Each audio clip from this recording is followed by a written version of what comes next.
You're listening to the official podcast for the Games Institute. We are a multidisciplinary research center located at the University of Waterloo, studying all things games and interactive technologies. One by one, we'll sit down with our researchers to talk about what they're studying and what they're playing. No jargon, no word counts, just the cool stuff. Hello, and welcome back to the Games Institute podcast. I'm Marisa Benjamin. And I'm Tobin Rossico. Today we are joined once again by the Stuart Hallifax. They tried to keep me away, but they don't lock the doors, so I'm back again. Stuart is finishing off his last week here. He's visiting from the University of Lyon 3 Jean Moulin. Yes, that is correct. Say it Well better, done. please. Université Lyon 3 Jean Moulin. Great. And he's a PhD student out there studying games user research and human-computer interaction for learning purposes to teach math. Yep, that is correct. Great. Woo. Phew. So the first time we had you on, we talked very generally about video games, player profiles, lots of fun stuff. Yeah. Let's talk about some of the more academic things today. Less about what we like to play and more about what you actually research. Okay, What you have been researching. Well, to give a sort of general overview of what I do back home, the research that we're dealing with is we have this government-funded project where the goal of said project is, in general terms, find ways to use technology in schools in a useful and meaningful manner. Right. And the way my supervisors pitched the project to the funding board was, we want to use gamification to make essentially the repetitiveness tasks. They wanted to do it for language learning, and they settled on maths with the funding people, is that the repetitiveness of schoolwork, say rote exercises and things like that, is kind of boring. Now, one way to get around that, and generally used in the literature, in just other related studies, is to use gamification. And studies have shown, and they did a previous PhD project with a candidate actually a year before I started, studies have shown that to be effective, gamification and game elements should be tailored to the user. So, for example, we talked last time about how people have different preferences for different games, different preferences for different genres in film and things like that. That can also be said for people with game elements. So, for example, someone who might like a leaderboard might not like badges. Right. And the idea is to find out what it is about these people, and more specifically what they're doing, that can give us this information about what they would like. So the project we're running back home is, we've got 10 high schools, I think, 4 high schools, 10 high school classes, about 25 students to each class. Right. And we're running this long form study where essentially they use it as part of their everyday maths learning. This tool that we're developing, and we've got a functioning prototype already out, where they have these math courses, these math exercises that we've designed with the teachers that are actually running the project. So on the pedagogical side, the maths are actually sound and they're learning the things they should be learning, but it's enhanced by a whole huge set of different game elements. We've got about, I think, 6 or 7 different game elements, with everything using badges to avatars to leaderboards and scoring system, things like that. And the idea is, in each different iteration of the study, we generally run it in the spring, we've been looking at new ways to define what it is about these students that might indicate why they would like a different element. So in this previous study we ran in the spring, we looked at things like gender, we looked at things like where the school is actually situated, how and how motivated they are to do maths, what their player profile is. We've got all this data, and what I'm doing at the moment is running through all this data, looking for interesting points about what these different students like and what these different students might be more motivated by. And then for next year's study, the final study, we'll actually be taking these adaptation rules, putting them into the system, so trying to give each student the best experience they can have, and then also looking at their behavior, so looking at what they're actually, not looking at who they are, but looking at what they're doing, and then basing the adaptation, so changing the game elements they have based on what they're doing. Because you can only go so far with static profiles because everyone changes and your profile could change depending on what activity you're doing or how far along you are in the course. And that's essentially the big part of my PhD project, is running these studies and finding out what it is that makes people interesting and what it is that makes them different and like different things. Have you found anything so far in the research? Yes and no. It's a bit preliminary to start talking about different results, but we have found some interesting things. For instance, one of the interesting things we work with a university, Lyon 2 University, because there are 3 of them. There's about 7 different universities in Lyon, but that's a different story. We were working with them. They're part of one of the main partners in the project, the ECP lab. They were looking at things slanted towards gender. For example, there is a stereotype that girls don't do so well in maths and things like that. Well, we're actually looking at some of the results, and they start to show that that's not actually the case, especially with this gamified situation. Some of the female students are actually performing as well, sometimes better than the men, depending on which kind of game elements they're presented with and things like that. Oh, really? Is there a specific game element that makes them perform better? I need to know. Not really that I can remember off the top of my head, but there are results that show that in some cases these gender stereotypes don't actually hold up, which I think is quite good to have actually validated, because it's nice to get away from those gender stereotypes. One interesting bit of data we found was that we held interviews with students as well, because there's only so much you can learn by looking at data and looking at usage and things like that.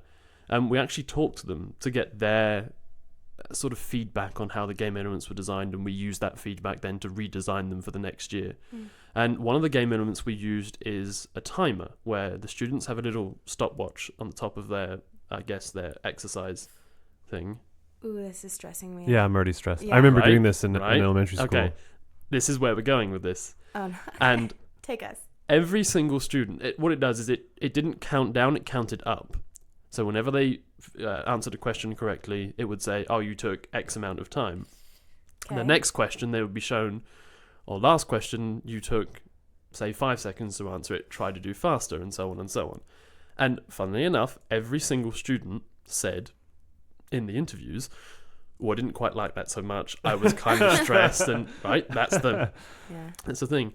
But actually looking at the usage data and some of the performance data, for a very specific subset of students, it actually worked and made them more efficient and better at avoiding mistakes. So I think that's the most salient example, is that yes, a lot of people were turned off by this timer, but the fact that it works for some people means that, at least in our study premise, is somewhat viable. That yes, timers for the most amount of people, they're going to be stressful and they're going to make mistakes and underperform. But for some very specific people who maybe are already motivated by maths and already quite good at the exercises, who want a bit more of a challenge, who are, say, a player or an achiever type, want to push themselves a bit further, would be a lot better at using the tool and answering questions when faced with time pressure. Yeah, I guess some people perform well under pressure. And it's like in a game, you feel a lot of time pressure, you feel stress in a lot of different game circumstances, so that makes sense. And it can be an effective tool. Like you could feel a negative reaction to it, but it could get positive results. And that's also a balance. We're looking at these kind of things for our next iteration of studies. We're looking at how we can adapt the game elements as the study goes along, with the idea being that the teacher always has final say on what changes for the student. So it's not going to be an automatic change, so the game element just disappears and now they've got points. The teacher can always reverse these changes and will have the final say on what goes where. So for example, people who perform well with a timer but are themselves stressed by it, the teacher could always change that, because again, there's only so much you can see through data. Actually having people there who know what's going on, who know these students, can then make the appropriate changes. So that's another thing that focused on, is always having, I guess we want intelligent systems, but we want them to help people with choices and not make the choices for them. Yeah, that's good, because then if somebody does decide to go for maybe less performance but less stress at the same time, then they have that option. Yeah. I'm just picturing my mom in all of this because she taught math for a while. Mm-hmm. And so growing up, she was always a hardcore math teacher to us. And she was constantly like putting us in after school math programs, even though Right. we were already excelling like in regular school. But I'm just picturing her loving the idea of a timer, because who cares about stress when you can perform better? Exactly. And the teachers that we work with back home are all really sort of they're really invested in the project, and they're really motivated, and they all want to see this project succeed, because they've all invested time and effort into making this system the most viable as possible. So there is always an issue with everyone needs to sort of play along, right? You need to really whenever there's an error, you need to report it in the right time, and when you go through these suggestions for the adaptations that can happen, you need to really consider them and not just pick randomly. And to be fair, it's taken a while, but the teachers we've recruited to be part of the study, they are all very well motivated and do play along extremely well. And I don't think we'll have any case like your mum who's going to be like, who cares if they're stressed, let's just make them much better students. Like, I don't think that's the case, and I don't think that's how education systems should work anyway, but that's a different. Well, I think that's the way she is to her kids, but not necessarily. Obviously. Yeah, you're What always is- harder on your own children than your students, I guess. Exactly. What is the connection here between language learning? Because you started off saying that the grant was for language learning, but then they're using math. The project, the grant it's just a nationwide grant in France run by the Caisse de dépôt and PEI and EFRAN projects. It's a whole bunch of like investing in the future projects and injecting technology and things like that. My supervisors approached this funding project and said, well, we want to study the effects of personalized adaptive gamification for students in learning languages, in language learning courses. It's because previous studies they had run were all on this I guess language is a bit too broad a term. They ran some studies on learning French grammar. So it was people that used this online tool. Essentially, it was kind of like Grammarly and tools like that that they used for teaching French grammar and teaching French grammar rules and conjugation and things like that. It was aimed for people who use French and then wanted to perfect their French. So my supervisor already had a background in gamification for learning, specifically in languages, and they wanted to reapply that into this project. Oh, okay. To see if it could translate to learning math. Yeah, that's great. Well, no, they wanted to develop a language learning. They wanted to use it for learning languages, but the funding board came back and said we think that maths would be a better option because they made that direct suggestion. They made that direct suggestion because it's you can break it down into maths exercises. There are like rote exercising and rote trying out these different equations and questions. That's like a small atomical unit that you can then repeat 1,000 times, and that's so helpful that they told you that direct piece of feedback. Well, it isn't like they did interfere a bit in the project, and we had to shift around some things. But yes, it's worked out kind of okay. So yeah. Yeah, and I expect that's also better for researching how people learn. You know, because if you're trying to teach French people how to conjugate verbs in French, there might be some confounds there, more so than math, which is more universal. I suppose so. Yeah, I suppose the results could be more universally applied because I guess because teaching maths is essentially the same the world over. I think there's not much difference in the way it's taught. Maybe different concepts and rules are taught at different ages, but I think actually that would be a good thing to explore later. Maybe try to figure that out. If anybody listening knows if that's the case, I'd love to know. Maths teaching is the same the world over, or if it's completely different in different countries, I suppose so. I mean, you might have insights in that since you were taught some math until you were 10 and then you moved to France. I honestly don't remember anything from my education before 10 years old. It's all a big blur to me, to be honest. So I find this really interesting that you are using math. Do you think that you and your supervisors want to get back into moving into actual language learning with this? I don't particularly think so. I think that the study that we're running at the moment is interesting in the sense that we've managed to get a huge amount of users, a huge amount of students using the tool, and we're getting some really interesting data to look at. And I think that it's working extremely effectively in maths, than possibly more so than it could have been in language, but again, never know. So do you think there's potential for other researchers in the field to pick this up but then move it into different language learning? domains? 100%. When we try to report, when we report any of our findings, we always try to distinguish between what's specific for maths learning and more generalizable. Ooh, I want to hear more about that. How do you distinguish? It's difficult. You always have to, whenever you're analyzing your data, you always need to make sure, for example, the performance, we run some performance metrics, and you need to take things into account, like the general level of the student and the background that they have. And we do that by looking at things, say we call it the area of the school. So it's either if it's a rural school, if it's an urban school, the age of the different students, their general motivation for maths. And by looking at these things, we can get an estimate of how well our results could translate into different fields. But obviously you would need to test it or in a generic field or test it in multiple different fields. But again, this is things that you could imagine all the different amounts of studies you would need to validate all these like findings in different fields. And you could essentially end up with, well, this study took us 365 days to run because we had to test absolutely everything. But you can't. So you can only report what you have in, yes, it's in a maths domain, but there are some very strong findings which we could imagine could be generalizable. And that's always it's always a challenge really with any kind of research, because even if you run a study with a generic task, the participants still either use the computer to complete the task, and depending on what kind of computer that is, that may change things. Depending on what kind of room they're in, that might change things, what they had for breakfast that morning. But you can't, your results can be as specific as you pretend they are, sort of thing. So you can always give reasons for why you got the results you did and what can be generalized and what can't be generalized.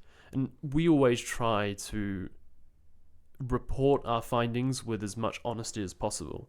So stating where they are specific and where they're not specific. So it's always a bit of a challenge, but it's always interesting to see how people get around it and how people sort out those things.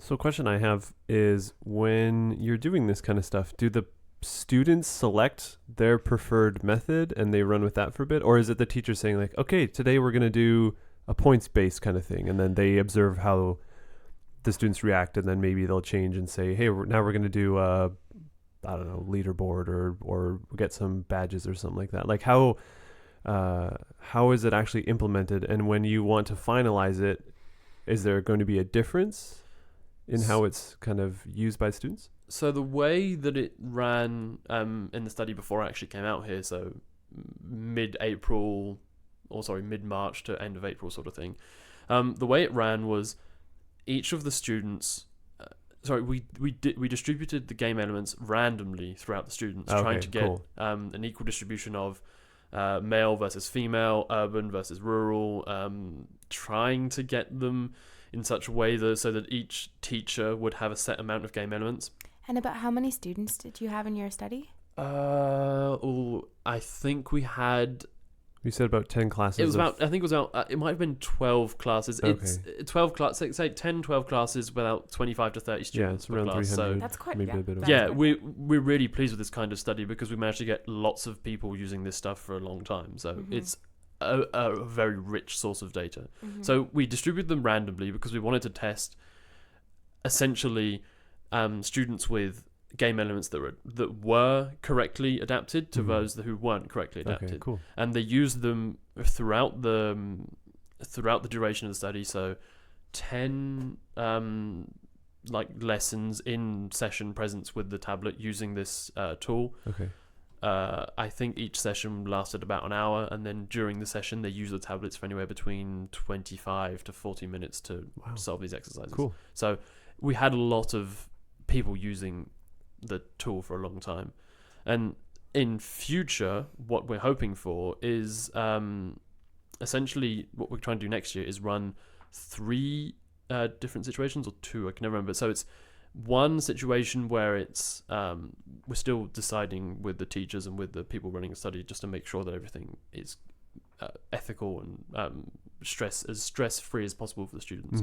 So we're trying to run it with game elements that are initially adapted to their profile and then stay the same. Game elements that are initially adapted but then can change over time based on how they act, and then game elements that are unadapted and stay the same. So we can try and see students who have adapted game elements, do they perform better, are they more motivated, etc., or based on that, and then students whose game elements change over time. And that's what we're trying to look at. I see. So you're not actually looking at the specific game elements per se, rather you're trying to investigate how the change in adaptation affects the performance. Yeah, this with our third study that they're running, we're trying to figure out if adapting the game elements works, because we also, what we started researching into is how the effect of change will affect your studying. For example, if you're using a tool with a point system, then next week you come back and the point system is changed to a badge system, how does that affect your perception and then performance and then motivation?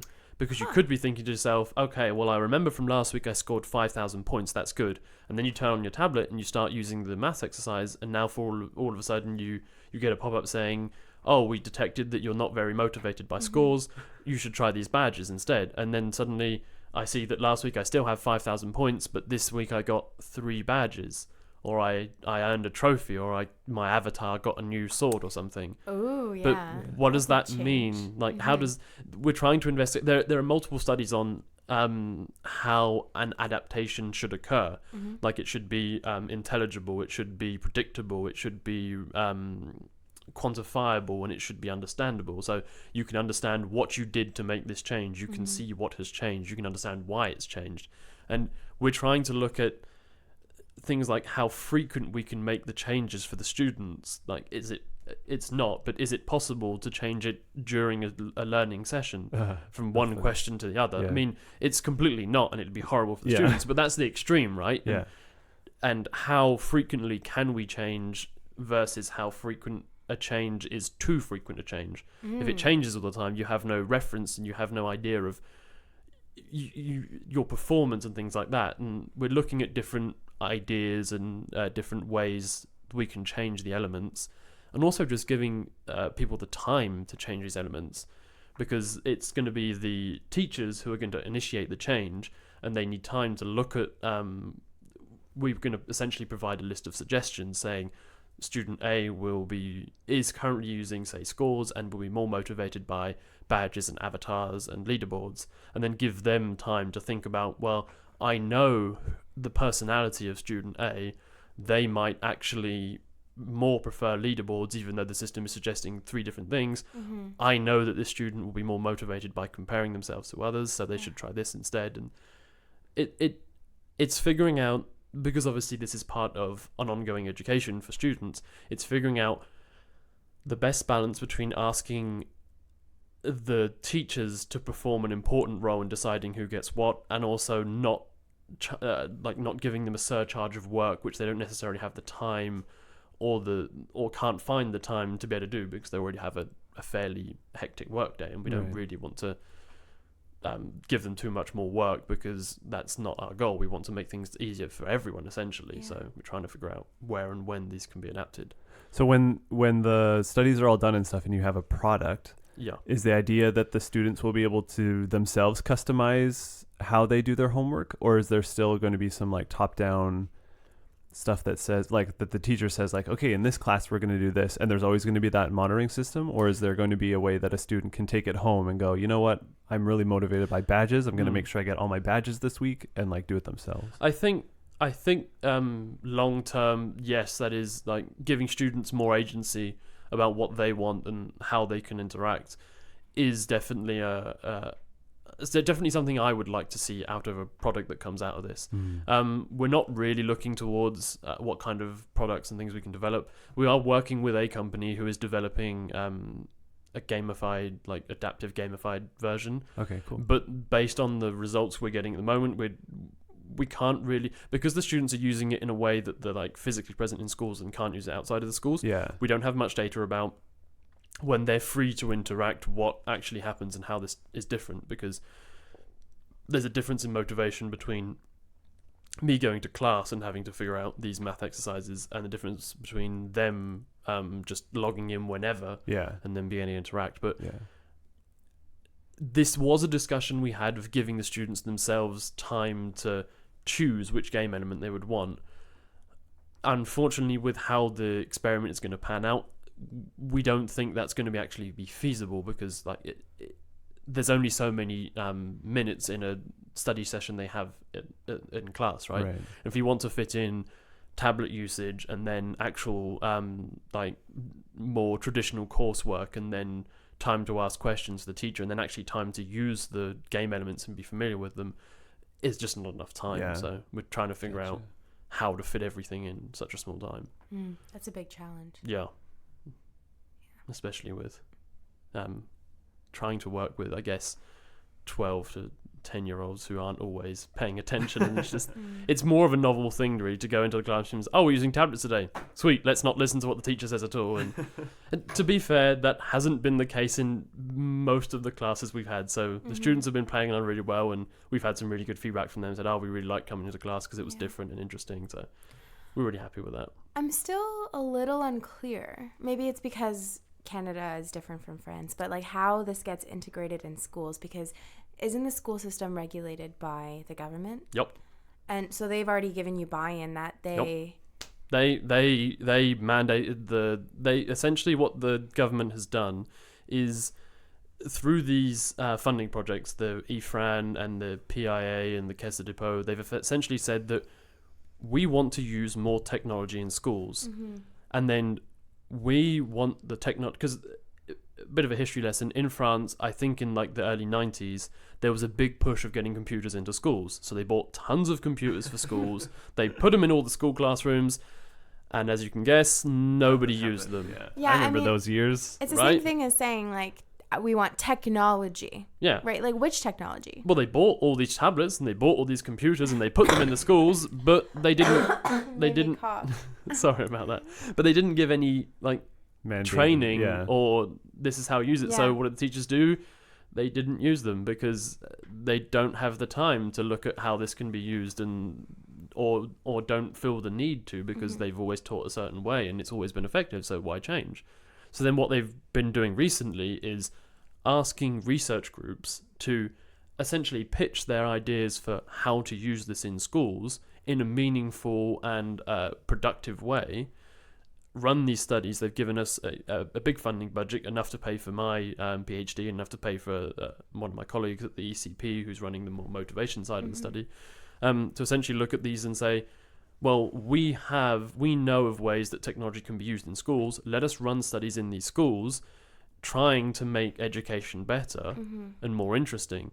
So we have essentially been mandated by the government to go and do these things so that we can find out more interesting ways to use this technology that they've put a lot of money in getting in the schools to actually good use. That makes a lot of sense. But at what point in your development of this, research, these studies, is the government going to be like, okay, well, we're good, let's do it? Well, actually,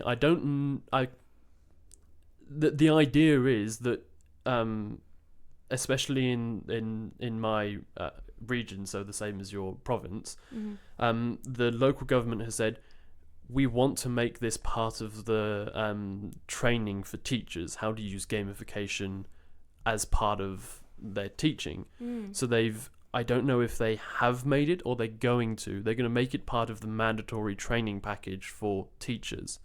So they're making it so that teachers have to take a course that the results of our studies are going to be put into, to show them that how gamification can be used in schools for a more effective, more motivating teaching experience. And it's made it part of the mandatory training that the I guess the new and returning teachers have to sit through every year. Like already? I want to say touch wood, but then I'm not knock the microphones. But I think it's going to have to be started either this September or next September. So either this year it's going to be part of the mandatory training. I don't think it's going to be put in place right now, but it may be in, say, next year or the year after. Yeah, so then it's not your team who's No. developing We're the not. course. We don't have the know-how and You're the just knowledge to train informing. teachers. We're getting all the results and then informing the people who are then going to design the teaching modules, essentially. Cool. I think the That's teachers who are actually part of the study are going to be at least part of the discussions and saying best practices, and we've used these kind of things for a year. We've used these tablets in this system for a year, 2 years. This is the best practices we've found. I think they're going to be part of the consulting process to essentially help design and help inform the courses. But they're definitely putting more concrete things into action to try and get these ideas and this research out there to be used. Because again, that's always a big problem with research, is you find these interesting studies and interesting results, but then what happens with you it? need a go-between, and this is government mandated go-between to put this out there and get it to good use. So That's awesome, because it would be too much for your team to be doing that too. Like, that's a really wide net in terms of definitely, deliverables. 100%. You need very specific know-how to teach people how to teach, and we definitely we can give results, but we can't tell you how to teach a class because that's not what we're researching. And then it's also self-directed results in a way. Like, you aren't specifically told that you have to be doing it for developing the course, but rather you're informing the way that it gets developed. I like that. Yeah, that makes a lot of sense to me. Mm-hmm. Let's pivot now, if we may, toward what you've been doing for the past couple of months here, because this is your last week. Yep. This Thursday you have a presentation to give in front of the HCI lab group. It's going to be a lot of fun. Trust me. Give us some insight into what that presentation will be. Well, the presentation in itself is just, again, me explaining the research I'm doing back home and also explaining how I got here and why I came here. So this is good prep then? Yeah, essentially. Yeah. I mean, I don't have my slides with me, but I do it. Well, I know why I'm here. So, then in that case, what I want to know more about is what you've been doing here. Yeah. Are you going to be talking about the study that I will be talking about the study, but we can go now for people in the podcast who maybe could not have travelled to Waterloo in 3 days' time, because this podcast isn't coming out in 3 days' time. Yeah. Just go back in time and come see my presentation. No, so the research I've been doing here, as I talked about last time, how I met and got in touch with Gustavo and Leonard about the project I want to be working on. Just as a reminder, I essentially, through the studies that we're running at home, we've noticed how one of the feedback we've always gone from, like, running hexad survey and things like that on player types is, well, it depends on what I'm doing and it depends on the activity that's presented to me, because and I can understand that maybe in an area that I'm more proficient in, I would want to be more an achiever or a player type, try and get all the achievements. Whereas and that's if what it's this hexad model represents. yeah, just different for the listeners. hexad model represents different archetypes or player types of reasons why different people play different types of games and what they're looking for from a certain game. And then the feedback is, well, it depends on the context. And if I'm very proficient in a game, or I could take more of a mentoring role and be more of a philanthropist and then try and help new players and making sure everyone's having fun and that kind of stuff. So the idea is, I work a lot back home on behaviors and things like that. So during our study with the Ludi Moodle project, which is the name of my PhD project, we have a bunch of usage data. So whenever one of the students clicks on something on the screen or types in an answer or does whatever or stares at the screen for 5 minutes and does nothing, we know that and we log all this data. And the idea is to look at how they're using the system to inform us how we should adapt. And for part of that is getting to know the relationships between what people do and who they are. And that's essentially what I pitched to Leonard and Gustavo when I wanted to come here, was we can get people's player types through questionnaires. We can give them the hexad questionnaire and then get an estimate and get their scores for each of the different player types. And then how does that then translate into their behavior?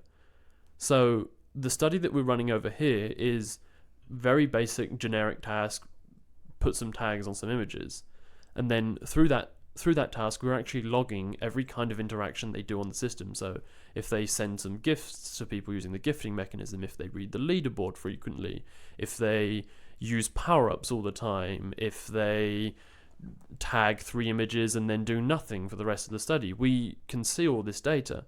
And the idea is to look at that and find out what behaviors each of the player types are exhibiting. For example, we can make assumptions based on what the player types, the descriptions are for the player types and what kind of motivations are behind them about what they should be doing. Then the question is, well, are they actually doing these behaviors in the system? For example, an achiever, we would assume that an achiever is motivated by goals and motivated by, say, getting all the badges or completing all the challenges. Well, we can look at their usage data and say, well, actually, this achiever isn't completing goals, or they complete goals but then they don't go and claim them, or they're not actually looking at the leaderboard, they just did their task and then got out and didn't actually do anything. And then we could ask the question, well, why are they doing that? Is because their achiever score is high, but then they also have a high disruptor score, which means that maybe the disruptor part of them doesn't want to interact with doesn't want to play along with the game, and just wants to get in, get out, and get done with their life. And it's these sort of questions that brought me to pitch this idea to Leonard and Gustavo, and that's essentially what I've been doing for the past 2 months, is running this image tagging study, and then just looking at different methods and ideas behind how we can essentially derive information from usage logs about what people are doing, and then try and look at what their profiles say to realize why they're doing what they're doing. They're trying to find people who are doing things differently from the average, and then think about, well, why are they doing this? That's a lot to take in. Yeah, it's I have been, I guess, rehearsing that like elevator pitch of why I'm here and why it's interesting for quite a while now, because it's something I feel quite interested in, is something I like doing just as in my own work and things like that, is just looking at what people are doing and thinking about why they're doing it. Things like usage data and looking at interesting trends. And I find that really interesting, because you get a feel of not only what people are doing, but then you ask the question, well, why? And what does this mean for this person? And does this interaction mean something different for person A to person B? And what are they getting out of this? And that's really boils down to what we're trying to do back home as well, is we're trying to adapt not only to what people are, but to what they're doing and why they want to do the things they're doing. What I like about this is it sounds like there's no presumption on which dictates which, right? So your behavior is specific, but that doesn't necessarily mean that the researchers are going to lump you into this category of who you are, but because it kind of folds together. And then your role as a researcher is to observe the correlation between behavior and self-description of player profile.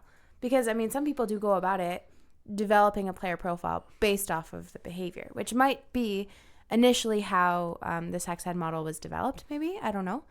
But this way, you're, like, mapping it based on what they're already doing, and you're not, like, you're not coming in as an umbrella. Yeah, we're trying to attack it from both sides. So we have an idea, so say from bottom up, we have an idea for what a top down idea of what the different profiles should be doing, but we're also observing bottom up, so we're observing what people are doing and then mapping that to different, I guess, traits or interests or behavior types.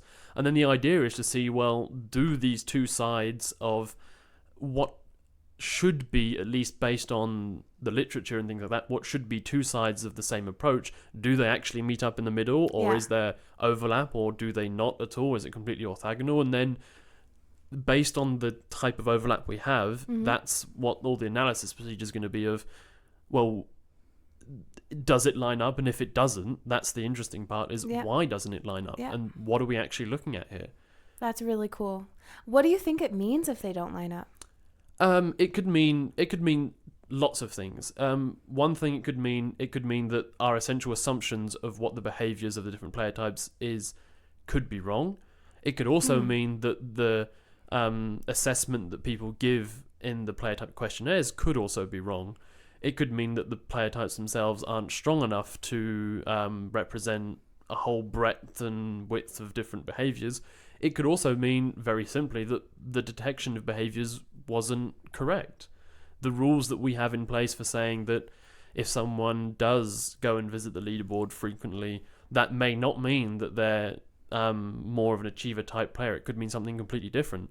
So we have to really look on it as a case by case basis, because I guess the problem is, or the interesting part is, we make the assumption that every person is different, correct? Mm-hmm. And based on that, it's hard to then try and find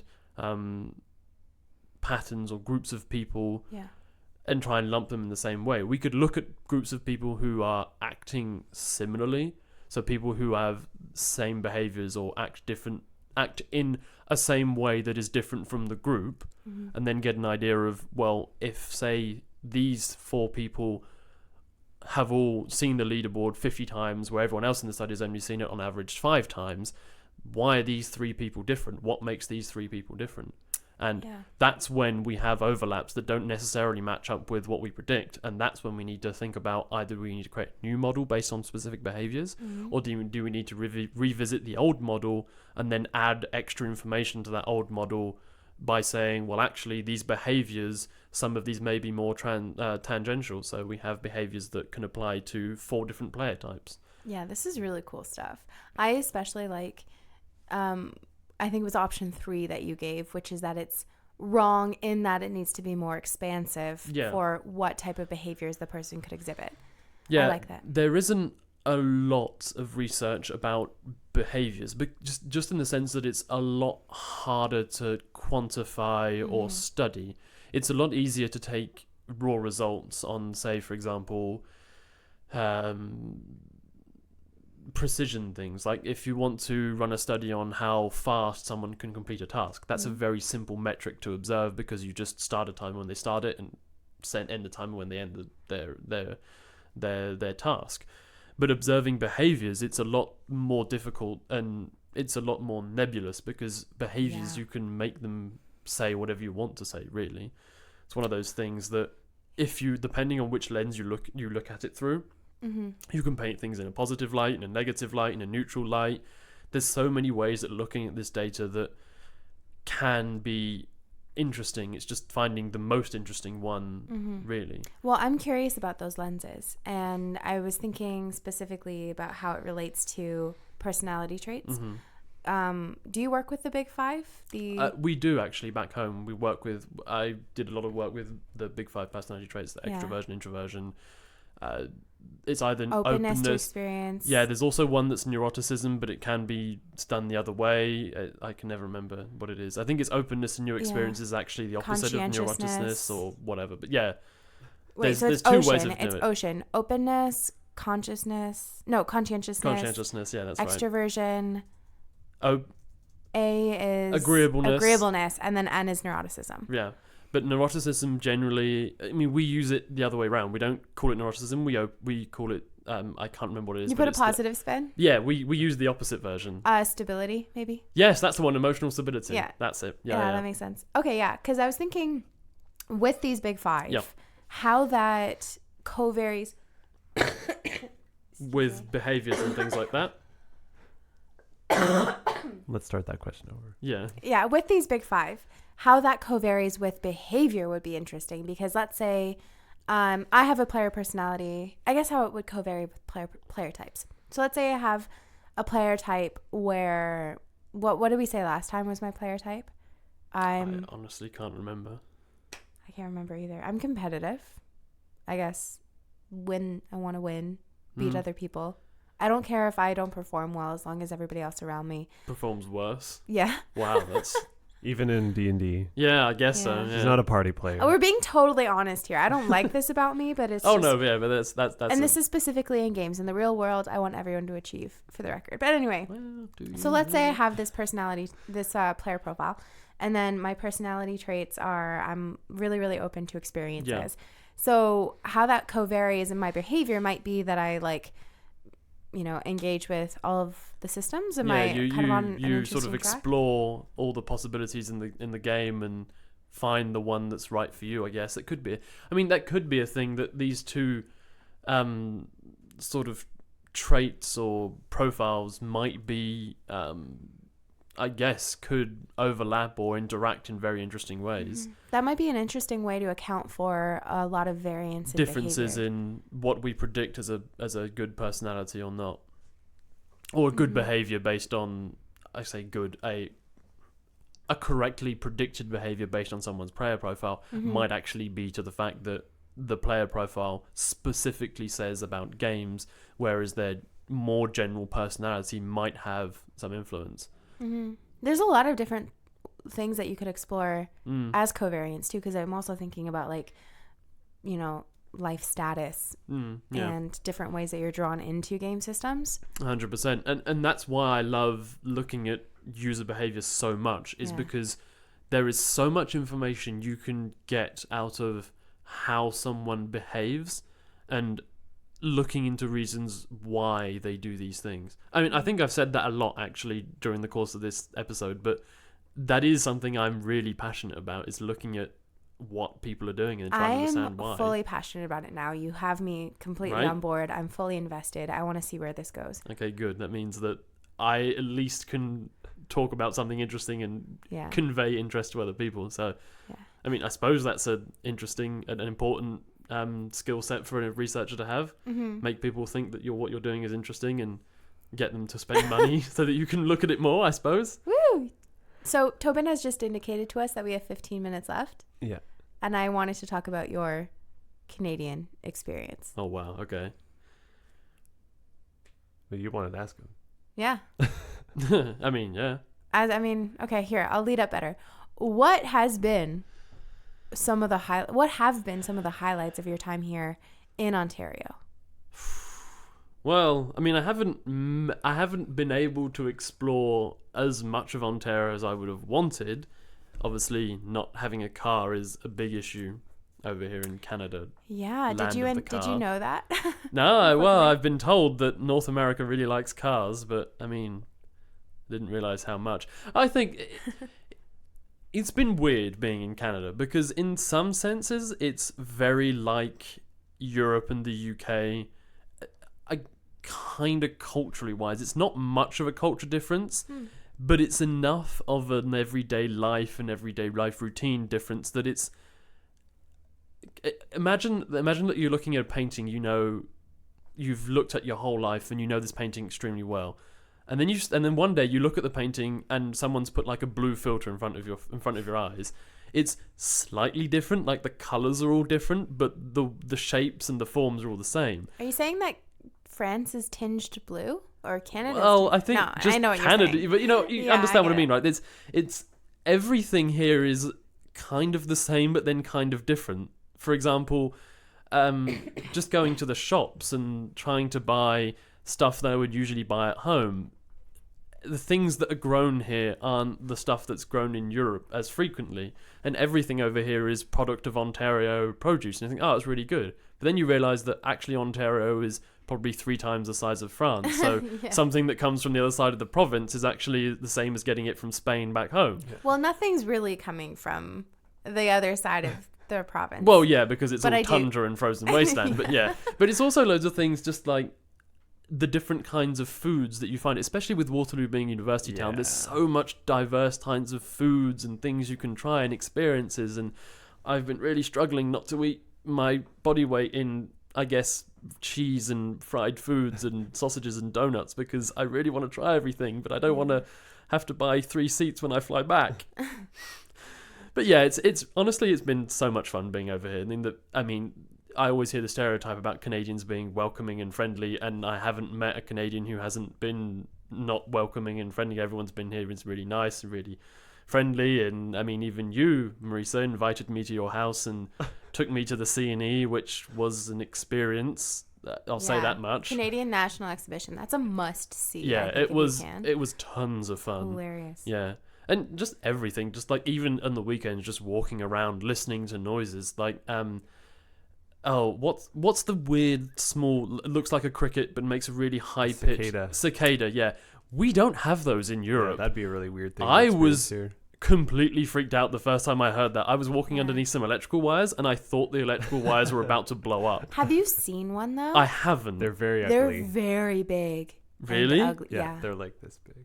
They're So like a huge. couple of, not even a centimeter and a half big. How do they make so No, much no, noise? Like this big. Like The Oh circle- right, Yeah, so sorry. like Yeah, so no, like they're big, like big, an big. inch in diameter, I Okay, guess. since this is not a visual How- medium, it's like Imagine the like a size golf of a ball. toonie. the bottom of a water bottle. sure. How do they make so much noise? Oh, okay, I actually know this. please do. Please enlighten me. Okay, you know what? I might be wrong, but I'm gonna Okay. go for it. And if this is the wrong answer, Please reply in the comments and send it- games.institute@uwaterloo.ca. So they rub their wings together. So just like Really, crickets. really fast, So like yeah. crickets and things like that. I was freaked out the first time I heard that noise, and I could hear it from inside my apartment. I was like, what's going Yeah. on? Are we being invaded by something? I'm pretty sure with cicadas, they Yeah. hibernate for 7 years. 7 years? Yeah, and then wow. they come out, and so this might be cicada season. I But we guess. won't hear them for another 7 Wow, Well, okay, I mean, so- they may not all be but synced yeah, but up, but It's little things like that which are very it's so much different and so much alien that has just either completely freaked me out or has been extremely interesting. Like the other day I was cycling in to work or whatever, and I saw a completely black squirrel, like completely black. That's a big deal in Ontario.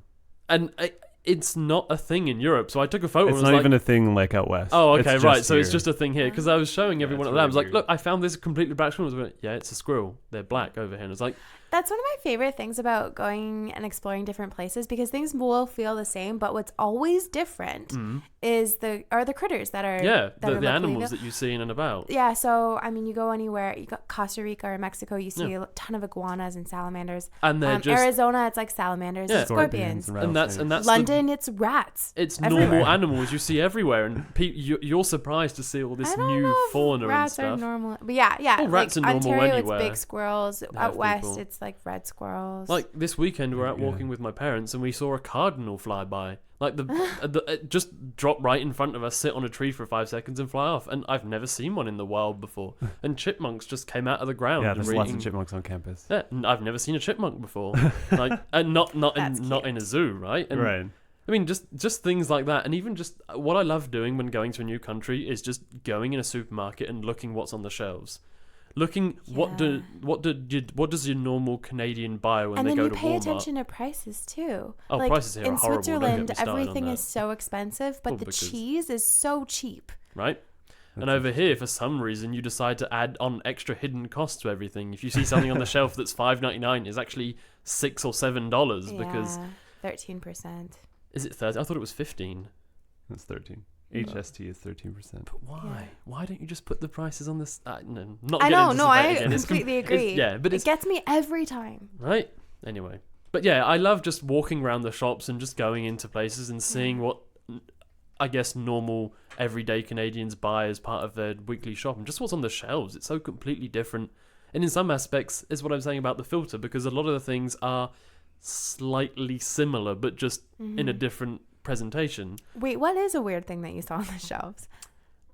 Just whole things of corn still in the, just like still in the Like corn on the cob? corn on the cob, but still in the Bit leaves. in the husk. Oh, okay. In the yeah, husk, yeah. because at home we don't really have tons and tons of cornfields like I guess North America does. Yeah, we have do, a ton. Yeah. but they're usually sold in the shops with just the corn, not Yeah. the actual husk. Mm-hmm. And just seeing, I can't remember where it was, but it might have been Sobeys or something like that, where they had a special offer and it was like 10 cents a head Yeah. of corn, and people just stood outside the store just stripping out their husks and then throwing them into bags and then buying Oh like yeah, that's so fun. bags of 500 heads of corn. I'm just like thinking to myself, how can you eat so much corn? Like, what are you doing with this corn? I don't understand it. You're missing the fall season when produce is just weird. Yeah. Like, bins outside of grocery stores with, what are they, gourds? Pumpkins? Yeah, lots Oh of yeah, I lots of suppose we squashes do and have stuff. squashes, and that's a fairly No, common like thing in weird Europe. gourds.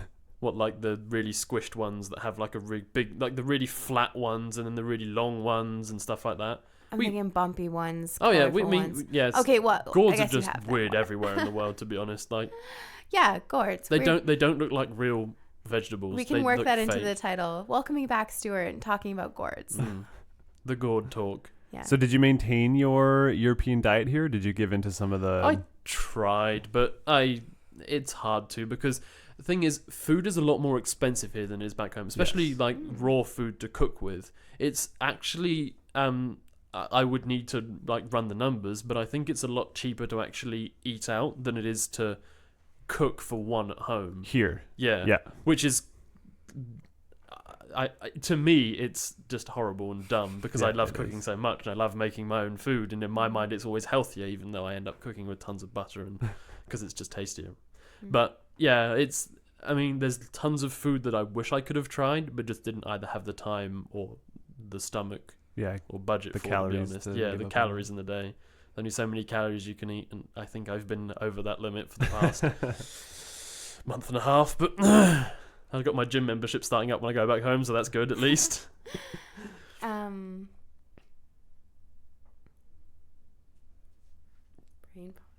Complete mind blank there. What about your final takes on the Games Institute? Wow, final takes on the Games Institute. It's been something I've been saying on and off to some of my friends and some of my parents and whatever.